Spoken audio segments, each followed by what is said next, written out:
Hilchos Maaser Sheini v'neta Rabbi perek asiri. The laws of the second tithe and the produce of the fourth year, chapter 10. So yesterday we started to learn about the special laws that apply to any fruit that grows in the fourth year of its growth.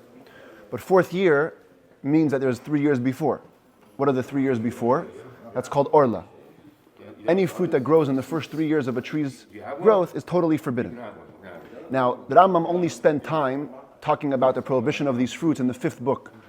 Very shortly, in the laws of forbidden foods, he discussed orla. Today, in the context of understanding the fourth year fruit, we're going to get a lot of laws about the first 3 years of fruit. So really, even though the halachas are called Maaser Sheini Neta Rabbi, today we're going to be focused moving back to the first 3 years on defining which kind of trees have the laws of Arla and which don't, because only the trees that have the laws of Arla will have the laws of the fourth year. Therefore, it's important to know what's called the first 3 years so that we know what fits into the fourth year. Okay? That's where we're heading. Forgive the noise in the background. We have a very special guest today in Shul. His name is Rabbi Levi Yitzchak Raskin, one of the foremost rabbis in Chabad. Came to visit us from London. So the rabbis are talking. So we're getting a little bit of background noise. Let's begin. Halacha Aleph. Says the Rambam, Kol shehu chayav ba'orla yesh lo revai. Only trees that are obligated by the laws of Orla, the first 3 years, are obligated by the laws of the fourth year fruit. Any fruit or any tree that's exempt from the laws of Orla, as we're going to explain at length in this chapter, you're not obligated in the fourth year produce either. It's exempt from all laws that govern those years of fruit. Shenemar, because look what it says in the verse. The verse that describes the halachas of 3 years and fourth year, they're written one after another. It says, Sholei shanim yeh lachem arelim v'goymer. 3 years, the red letters here. 3 years, the fruit will be blocked. Uvashana haravius, and the fourth year, X, Y, and Z. In other words, it's the same tree. Whatever tree we're talking about 3 years, we're talking about in the fourth year. If it's obligated in the 3 years, it's obligated in the fourth. Exempt in the 3 years, exempt in the fourth. So let's get into the list of what things are exempt and what things are obligated. It says that Rambam halacha beis hanoiteya ilan machal. If somebody plants a fruit tree, v'daitay olav sheyiyeh siag legina, but he doesn't want the fruit. He's planting the tree to have what we call today in Hebrew gader chaya, a living fence. You basically make a fence out of trees, right? So he wants it just for protection. He doesn't want it for the fruit. Or he planted it for wood, not for fruit. So he doesn't care about a fence, but he wants to plant this tree. For example, fig trees were known to have very strong wood. Olive trees also. So you planted a tree to get wood. You don't care about the fruit. So then, Hareza Potter Min Orla, says the Rambam, this tree is exempt from the Orla laws. Any fruit that grow in the first 3 years, you can eat. No problem. What if you first planted it for a fence, and later on you change your mind, you want it for food? Or you originally planted it for food, and you changed your mind, want to use it for a fence. Says the Rambam, Kevan she'erav bei machsheves chiyuv chayav. No matter when, as long as at some point there was an obligation of liability mixed in other words, you thought about it for food, a thought which would make it obligated, chayav, the food is obligated in Arla. The commentaries point out that if you changed your mind from fence to food, somebody might think that the 3 years only begin when you changed your mind to food. But the truth is not that way. Once you change your mind to food, we go retroactively to when it was planted, and the 3 years begin from when it was planted, even though when it was planted, you had in mind for a fence. But that becomes the starting point, even as long as you change your mind later to food. What if you planted it for a full 3 years for the fence? So the 3 years of Arla ran out with no prohibitions because you planted it for a fence. And then after 3 years pass, like, you know what? I want to use it for food. So there's no prohibition of the fourth year. This is a very easy workaround. If you plant your tree for the first 3 years for the fence, so it's exempt from Arla, then you change your mind to food, right away in the fourth year you get to eat the produce without it being holy, because it didn't have Arla, so it doesn't have Revai. But this is very small quantities of trees. It's true. The Radvaz writes that only in warm climates is it possible for a tree to grow so much in 3 years that it can produce lots of fruit. Usually within the first 3 years anyways, trees aren't producing that much fruit, so you don't lose that much.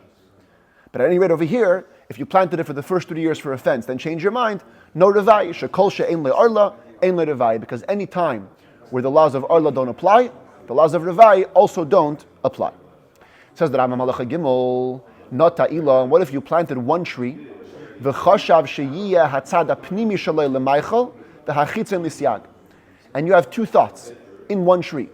You say the inner side should be for food, the outer side should be for a fence. Or the lower half for food, the top half for a fence. Says the Rambam, that's fine. The part that you intend for food is obligated by the laws of Arla. And the part of the tree which is being thought about for the fence or for wood is exempt. In halacha, in this area of halacha, we follow the intent of the planter. Whoever's planting the tree gets to dictate the terms of whether Arla or Revoy apply to it. The Hatzlaf says that Rambam, a special bush called the caper bush. The caper bush is discussed extensively in halacha. It has these leaves and also berries that grow on it. So the Rambam says, Chayav ba'arla ha'aviyonos bilvad. Only the berries are dictated by the laws of Arla. You can't use them for the first 3 years. Aval hakafrisin mutaris, but the leaves are allowed. They're not considered fruit in this regard. If somebody plants in his own field a tree for the use of the public. In other words, he's being a generous guy. I'm making a tree here. Everybody will be able to take it. It's going to be hefker. Chayav ba'arla. You're still obligated in the laws of Arla. You cannot have benefit for the first 3 years. Shanemar, because it says, back to the verse, unitatem. In English, we don't have singular and plural, but in Hebrew, we have singular and plural, right? And tatem is in the plural. You, many people, are going to plant. That means, afilu l'rabim, even if you plant for the multitudes, it's obligated in Arla. When do we say this, however? Only in Israel. Outside of Israel, a person who plants for the public is exempt from Arla. If somebody plants a tree in the public domain, or on a boat. I found this picture. Check this out. A full tree planted on a boat, literally. Or if a tree grows wild on its own in a private domain. Or if a Gentile plants a tree, whether for another Jew or for himself. Or if a robber stole a tree, like a sapling, a little sapling, and then he replants it. And it's not his really. In all these cases, even though it's counterintuitive to think so, but you have to keep the laws of Arla and you have to keep the laws of the 4th year. I guess this robber, he picks when he's religious. He's a frum robber. He steals the fruit, he steals the tree, but he wants to know, should I eat the Arla or the 4th year? Halacha vav, ha'oile me'elav bimkoim trashim. If a tree grows on its own in a rocky area, this actually happens even today. You go to the rocks, you go on a hike, boom, here's the tree coming out of the rocks. Nobody would plant this. This has to grow wild. By the way, in some Rambams, they have it with a chet, not with a tet. B'makom chorashim. Chorashim would mean a forest, but you have trashim, right? With a tet? Trashim, yeah. So it's the rocky terrain. If a tree grows on its own in rocky terrain, potter, it's exempt from Arla. It's not the normal way of planting. Afilu haneteya b'makom she'ena yishuv. Even if you plant in a place that's unsettled, nobody lives there, potter, you're exempt.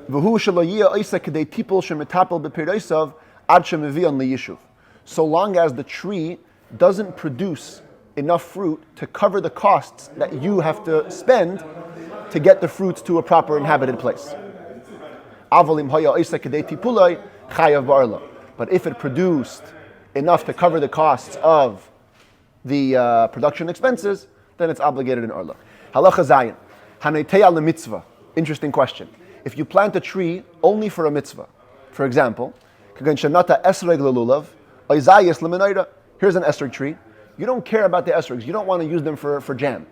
You're only making a tree so people can have an esrog to shake on Sukkot. Or you're only making an olive tree to have oil for the menorah. Says the Rambam still, chayav ba'arla. You're obligated in the laws of Arla, you cannot use the esrogs or the olives from the first 3 years. Hikdish v'achar kach nota, if you consecrated your land and then you planted a tree Potter min arla. Then the tree is exempt from arla because it doesn't belong to you. It belongs to Hashem. Nota va'achar kach hikdish chayav ba'arla. If you planted the tree and then you consecrated the land, well, when you planted it, it was obligated. So it remains obligated in the laws of arla. Halacha ches haneteya be'otzitz she'enei nakuv. If you plant a tree in a flower pot that has no hole.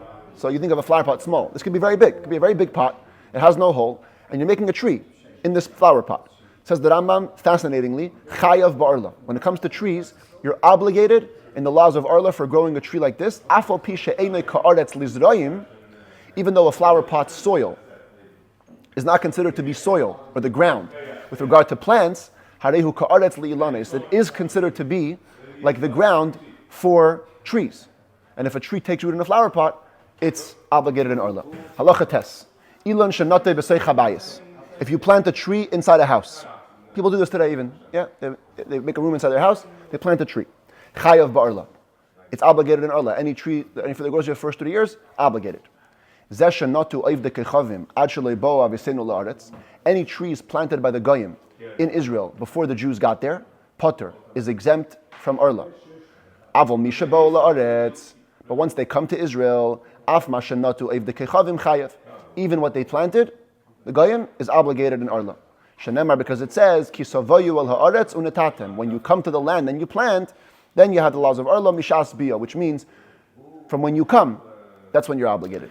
Halacha yut. Oivid kechavim shehirkiv ilan machal al gabi ilan srak. If a Gentile grafts a fruit tree onto a non-fruit tree, a Jew cannot do this, but if a non-Jew does it, it's fine. Chayav ba'arla. So then, the Jew is obligated to keep arla for this tree. A Gentile can also keep the laws of the 4th year fruit if he wants.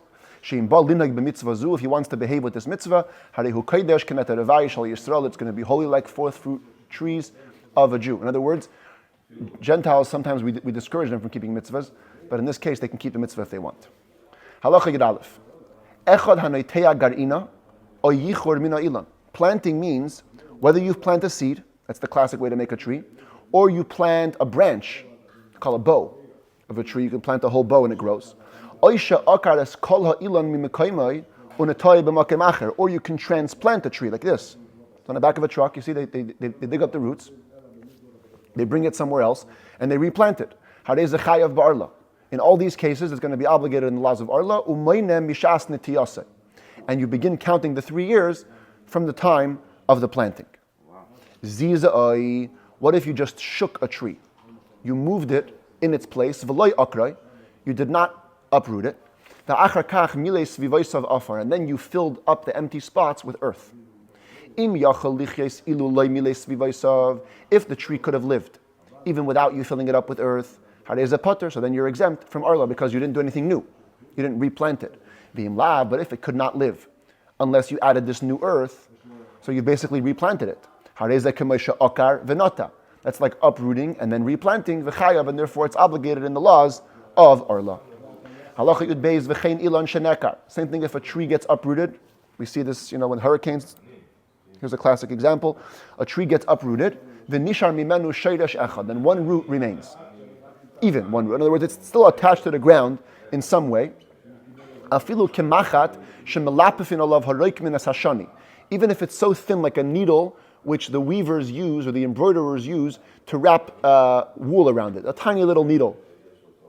A super thin root. And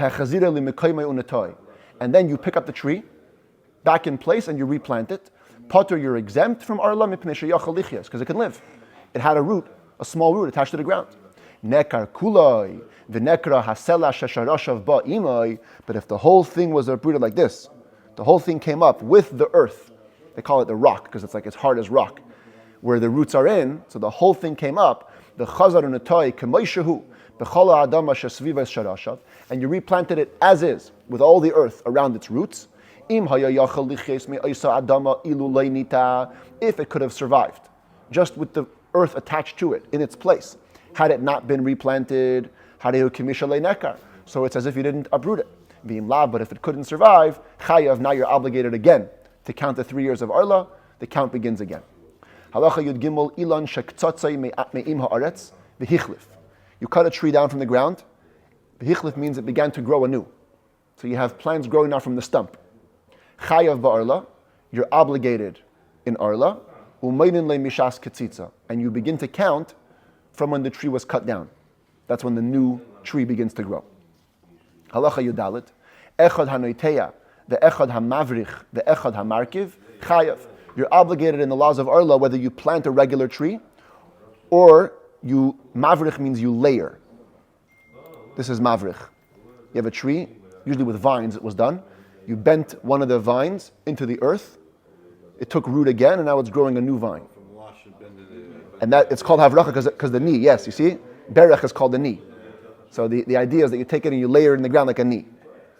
And markiv is classic grafting. You take one tree, you put it into another tree, you're grafting. So in all these cases, you're obligated in Arla. They're all called planting a tree. Medvarim Amurim says the Rambam, when are we talking about? B'shechosach bad echad min ha'ilon v'hivrichai ba'aretz ahirkivai be'ilan acher. So the picture is a little bit inaccurate. It's only if you cut off a branch. Here you took the branch and you bent it into the ground. You have to cut this off. You cut it off the vine, then you layer it, or you graft it into another tree, then you're liable. Avali mosach bad echad min ha'ilon hazaken. If you simply pulled a bow or a branch from the older tree, and you layered it into the ground, or you grafted it into another tree, the ikar habad me'ure be'ilan hazakim, but the core of the bow is still attached to the older tree, hareza pater, you're exempt. That's not called a new tree. You didn't plant anything new. Halacha tezvav gadal zeh hayeled shehivrich ve'asa peiris. Let's say you did do this case, okay? You took it off the tree. In other words, you stretched it off the tree. It's still attached. It took root, and it begins to make new fruit. The achar kach posak ikroi shehu me'ure be'ilan hazaken, and then you slice off this part here. So it's already, in other words, when you planted it, it was exempt. Now it grows new fruit, and now you're cutting it off. It says the Rambam meine mishash nifsak. Right now, when you cut it, it's a new tree, and you have to count 3 years. But whatever fruit is on it right now is permitted because they grew in a state of permission. But if you left them in the ground, attached to this vine, after you cut off the branch, until they increased by 1/200th, they're now forbidden. Now what does it mean 1/200th? So we saw in the laws of Kilayim, there's a very specific definition for this. It basically means, if you picked a fruit off this tree, how long would it take to dry out? 1/200th of that is what we're referring to over here. So let's say it would take 100 hours to dry out, so 1/200th is a half an hour. So if you leave it on the tree for that long, that's it, now it's already forbidden. That's one interpretation. Others say here we're actually talking about 200 times. Like Arla is nullified in 200, this can mean if it increases by 200 times its size, then that's too long, and now it's forbidden. Halacha tezayin yalda shesibcha biskena. Similar concept. You grafted a younger tree onto an older tree. V'hayu peiris bayalda, and there was already fruit on the younger tree when you grafted it. Afilu haisifu masayim, even if they added by a 200th, harei elu apeiris shel yalda asurin. The fruit of the young tree, in other words, in the 3 years of Arla, is forbidden. She'en gidulei heter malin ikar ha'aser. New growths of permissiveness cannot nullify old growths of prohibition. Yalda, the young tree, was in its first 3 years. Those fruits are inherently prohibited. You can't put it onto another tree and then expect to have an influence retroactively of permission. It doesn't work. Halacha Yudzayin, Ilon shehivrich mimenu bad ba'aret. Same concept. You have a tree, you layered a branch into the ground, the achar kach, and then, not you snap the branch, nekar ha'ilon kula, this original tree, came out of the ground. V'harehu chai min habad shehivrich ba'aretz. And now it's only living from the new branch. So now this whole original tree is living from this guy. Says the Rambam Nasa isa ilon ki ilu atonita. This tree now is transformed into being planted right now. The chayav ba'arla, and it's obligated in arla. Umayne le'ilon ulemashet tzamach min ha'avracha misha shenekar. And you count for the original tree and for the new layered tree only from the time that it was uprooted. That's when the count begins of 3 years. Halacha yudches harei shehivrich bad ba'aretz v'tzamach. Let's say you layered multiple layers. Got another picture of here, but let's say here's the tree. Take a branch, you put it into the ground, it grows. V'hivrich bad echad mimashet tzamach ba'aretz v'tzamach. You take from this new tree, layer another branch to the ground, and now it's growing. V'chazar v'hivrich minash lishi. And then you went from the third one into the ground, a fourth one. Afilu hein meya mu'urin zeh bazeh. Even if it's 100 in a row, but they're all attached by layers. As long as they didn't get snapped from the original tree, hakol mutter. Everything is permitted because it's all an extension of the original tree. But once the original tree gets cut, now all the new layers become new trees, and they're all prohibited for the next 3 years. Misha shenifsak, from the moment that it snaps, comes a new tree. Halacha yutes ilan hayotze min hageza. If a tree emerges from a stump that we had before, where's that picture? This guy. A tree comes out of a stump. Pater min arla, it's exempt from arla.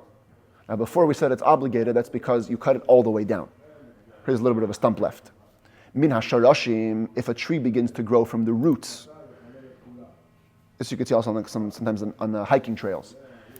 They have these diagonal things, and then some trees are growing into the ground, and then from the roots in the ground are growing these new trees. Chayav. What grows from here is a new tree, and it's obligated in arla. Yalda pchusa mitefach, if you have a young tree that's smaller than a tefach, here, tiny little trees, says the Rambam, chayeves ba'arla kol shnei seha. It will always be obligated in arla. Because it looks like it's a year old. Even if it stays 4 or 5 years, it stays prohibited. Says the Rambam, when do we say this? If it's just one sapling, or a maximum of 5. 2, 2, and 1 in the back. But if the entire vineyard is these small little vines, less than a tefach, everybody hears about it. It becomes an attraction. It's going to have a rumor about it. You'll be able to count like any other tree. Once it hits 3 years, no longer is it obligated in arla. If you have a tree that's arla, you can take a branch off the tree and plant it in the ground, because the fruit is forbidden, not the branches. But you cannot plant an actual walnut of arla because the nut is a fruit. The fruit of arla are forbidden to have benefit from, as we explained, the laws of forbidden fruits. But if you transgressed and you planted a nut of arla, what grows is permitted like any other tree. You cannot graft, kafniyas is like a cluster of dates, onto another palm tree, because they're like a fruit.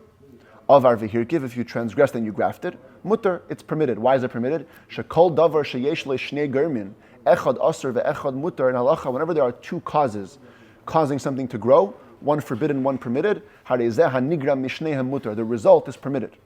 Lefichach, therefore, hatzemeach mi peiros arla, what grows from the fruit of arla, mutter is permitted. Shahare garam latzimuach hapri ha'aser ve'ha'aretz hamuteres, because what's causing the new growth is a combination of the forbidden fruit and the permitted ground. Forbidden and permitted coming together equals permitted.